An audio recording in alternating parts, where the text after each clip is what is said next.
바쁠 때는 쉬고 싶고, 쉴 때는 불안합니다. 2023년 11월 30일 자재병원, 거제도 애광원, 농산물 전달. 안녕하세요. 두북 수련원의 아침이 밝았습니다. 오늘은 호스피스 의료기관인 자재병원과 지적장애인 보호시설인 거제도 애광원에 농산물을 전달하러 가는 날입니다.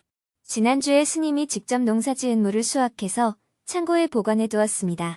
그리고 두북 농장에서 올해 배추 농사가 제대로 안 되어서 김장이 걱정이라는 스님의 이야기를 듣고 최애기 님이 배추 2,000포기를 보시해 주었습니다. 또 나주에서 배 농사를 짓는 여정아 님이 정성 들여 재배한 배를 100박스 보시해 주었습니다. 다음 주 주말에 김장 축제에서 사용할 것을 제외하고 모두 자재병원과 거제도 애광원에 나눠주기로 하고 어제 하루 종일 문수팀 행자님들이 배추, 무, 배를 트럭에 가득 실어 놓았습니다. 양이 많아서 2대의 트럭에 가득 실었습니다. 스님은 새벽 기도와 명상을 마친 후 트럭에 실린 농산물을 확인하고 7시 30분에 두북 수련원을 출발했습니다. 도착하자마자 짐을 내리기 위해 아예 작업복에 장화를 신어두었습니다. 문수팀 행자님들은 곧바로 거제도 애광원을 향해 출발하고 스님은 자재병원에 먼저 들렀습니다. 자재병원에 도착하자 비구니 스님들이 반갑게 스님을 환영해 주었습니다. 배추를 가져다 주려고 했는데 배추는 있다고 해서 배만 가져왔어요. 어떻게 이렇게 농사를 잘 지으셨습니까? 제가 농사 지은 것이 아니고요. 나주에서 정토회 회원이 배 과수원을 하는데 보시를 많이 해주었어요. 그래서 나눠드리려고 이렇게 왔습니다. 감사합니다. 봉고차 뒷자리에 가득 실린 박스를 하나씩 내렸습니다.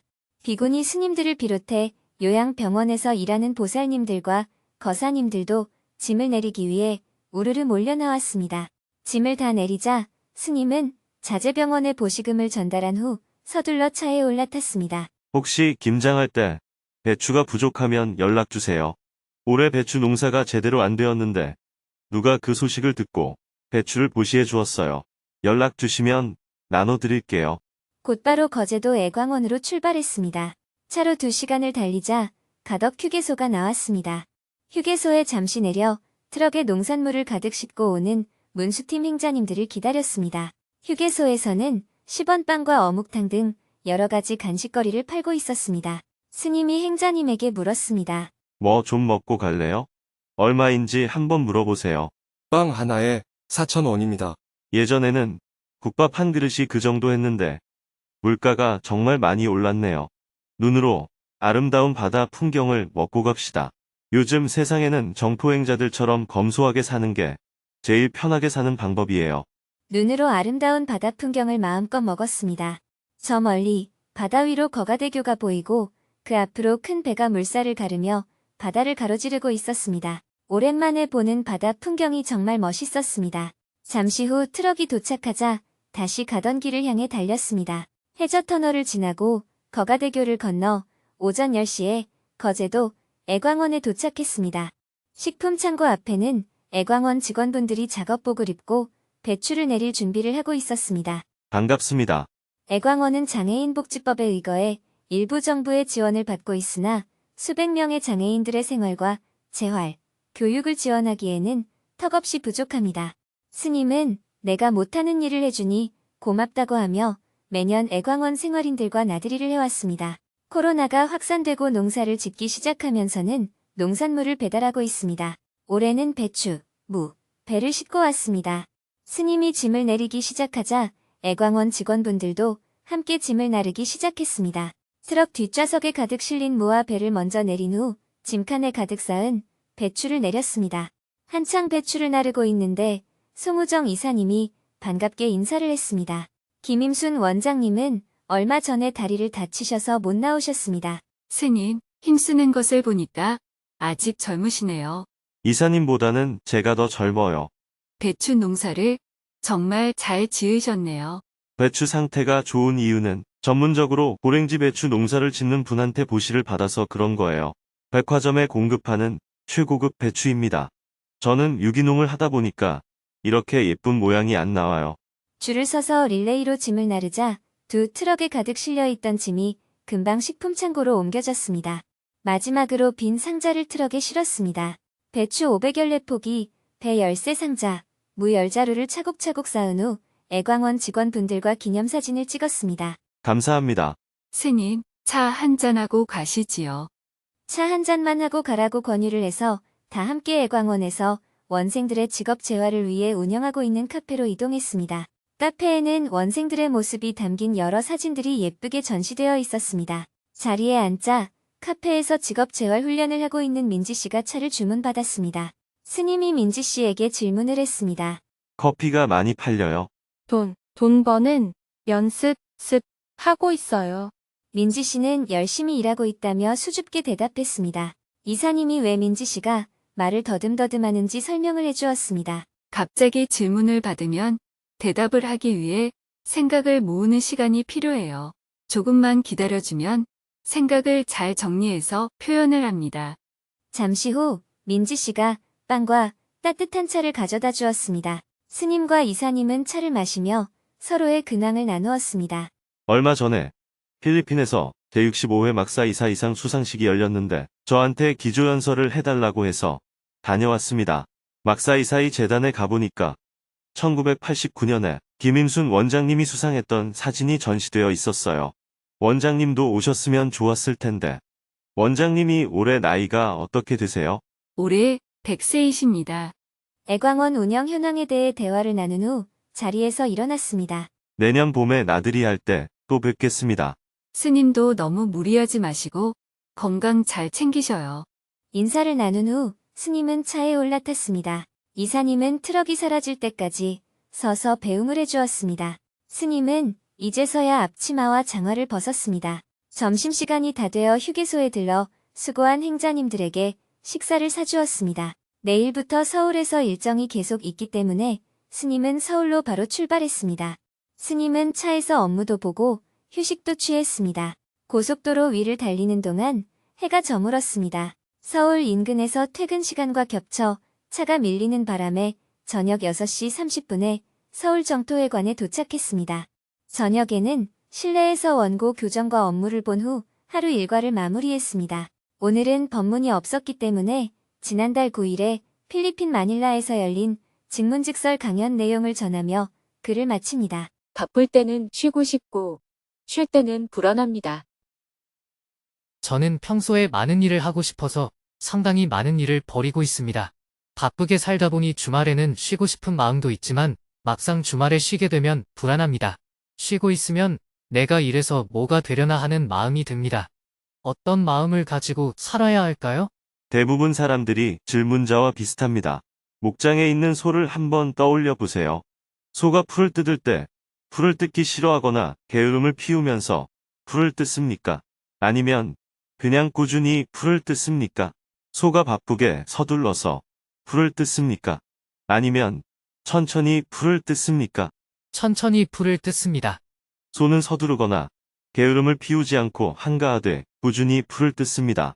소가 배불러서 누워있다고 심심해합니까? 아무 생각도 하지 않을 것 같습니다.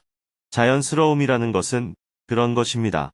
해야 할 일이 있다면 밥 먹고 똥 누고 잠자는 시간을 빼고는 일이 많아서 힘들다 하는 생각을 하면 안 됩니다. 힘들게 억지로 일을 하면 스트레스를 받게 됩니다. 주어진 일은 그냥 하면 됩니다. 만약 의사라면 환자가 오는 대로 진료하면 됩니다. 그런데 아무리 환자들에게 도움이 된다고 하더라도 밥도 먹지 않고 무리하면서 일을 하면 안 됩니다. 무리하게 일해서 건강을 해치면 일을 지속성 있게 하지 못하기 때문입니다. 그러다가 환자가 오지 않게 되면 어떻게 할까요? 책도 보고 청소도 하면 됩니다. 일이 없으니 심심해서 못 견디겠다. 왜 사람들이 요즘 안 아프지? 이런 생각을 하면 안 됩니다. 사람들이 안 아프니 좋은 일이구나 하고 생각하면서 아무 일이 없어도 한가롭게 시간을 보낼 수 있어야 합니다. 아무 일이 없다고 해서 초조해하고 불안해하는 것은 일 중독이라고 할 수 있습니다. 마약 중독처럼 질환이라고 볼 수 있습니다. 세상에서 바쁘게 살다가 명상을 하게 되면 처음 며칠은 몸은 가만히 있는데 머리가 엄청나게 돌아갑니다. 앉아서 온갖 일들을 떠올립니다. 회사의 일뿐만 아니라 과거의 일까지 꺼내면서 명상이 아닌 사색을 합니다. 그렇게 머릿속이 한시도 가만히 못 있다가 며칠이 지나면 마음이 안정됩니다. 일을 할 때도 마찬가지입니다.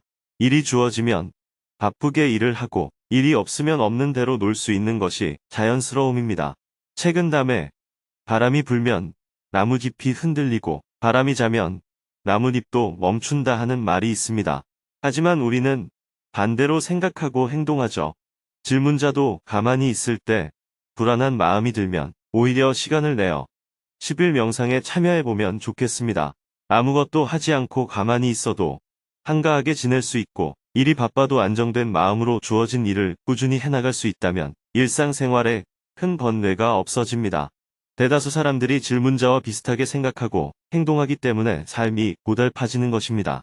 일이 있으면 힘들다고 하고 일이 없으면 심심하다고 하거나 세상에 뒤처진다고 불안해합니다. 하지만 크게 보면 어떻습니까? 인류 문명이 발전했다고 하지만 환경 위기로 인해 지구에 사는 모두가 공멸로 치닫고 있지 않나요? 이처럼 좀 더 크게 보면 빨리 발전하고 성과를 내는 것이 별 의미가 없습니다. 그러니 질문자도 지금 자신에게 필요한 일이 있으면 꾸준히 하되 때로는 한가하게 멈출 수 있는 사람이 되었으면 좋겠습니다. 사실은 돈을 못 벌면 어쩌나 하는 불안함이 가장 큽니다. 돈을 못 벌면 어쩌나 이런 생각을 한다고 돈을 벌 수 있나요? 예를 들어 부모님이 돌아가신 후 내가 불효했구나 하고 눈물을 흘린다고 해서 부모님이 살아나는 것이 아닙니다. 정말 자신의 잘못을 자각했다면 현재 살아있는 주변 사람에게는 후회하지 않는 행동을 해야 합니다. 그럴 때 과거의 잘못이 경험으로 남습니다. 그런데 우리는 부모가 돌아가시면 불효했다고 후회하고 남편이 죽으면 남편에게 잘못했다고 후회하고 아이가 죽으면 아이에게 잔소리한 것을 후회합니다. 이것이 바로 중생의 어리석음입니다. 우리는 인생을 살면서 누구나 잘못하면서 삽니다. 잘못, 실패, 실수를 통해서 새로운 것을 발견하고 경험을 쌓아야 합니다. 실수한 경험을 바탕으로 다음에는 같은 실수를 하지 않을 때 그 실수는 더 이상 실수가 아니게 됩니다. 인류 문명은 수많은 실수가 쌓여서 여기까지 온 것이라고 할 수 있습니다. 어떤 버섯이 독버섯이라고 알 수 있는 것은 누군가 그것을 먹고 죽었기 때문입니다. 죽은 사람 개인으로 보면 불행한 일이지만 인류 전체를 본다면 도움이 되는 일입니다. 오늘날 우리가 인도주의, 인권, 민주주의, 국제협약이라고 일컫는 것들은 1차, 2차 세계대전이 끝나고 나서야 생긴 것들입니다. 최소한 6천만 명의 사람이 죽는 바보 같은 짓을 하고 난 후에야 반성하면서 만든 것이죠. 그런데 왜 지금 전쟁과 같은 바보 같은 짓을 또 하게 될까요? 몇 세대가 흘러가면서 과거의 실수를 잊어버렸기 때문입니다. 이런 상황을 불안해만 할 것이 아니라 과거의 실수를 교훈 삼아 지금 어떻게 하면 피해를 줄일지 고민해야 합니다. 바쁘게 서두른다고 해서 잘하는 것이라고 말할 수 없습니다. 주위에서 많은 희생을 치르고 나서 성과를 얻는 일도 바람직하지 않다고 생각합니다. 토끼와 거북이의 경주라는 이솝우화에서 보듯이 짧은 시간을 두고 보면 토끼의 승리 같아 보이지만 긴 시간을 두고 보면 거북이가 더 유리하다고 할 수 있습니다. 그런 것처럼 조급하게 무리하기보다는 마음의 평정심을 유지하면서 꾸준히 해나가는 자세가 나와 세상에 더 도움이 될 수 있습니다. 감사합니다. 내일은 정토사회문화회관 대강당에서 현장 생중계로 오전과 저녁 2번에 걸쳐 금요직문직설 강연을 할 예정입니다.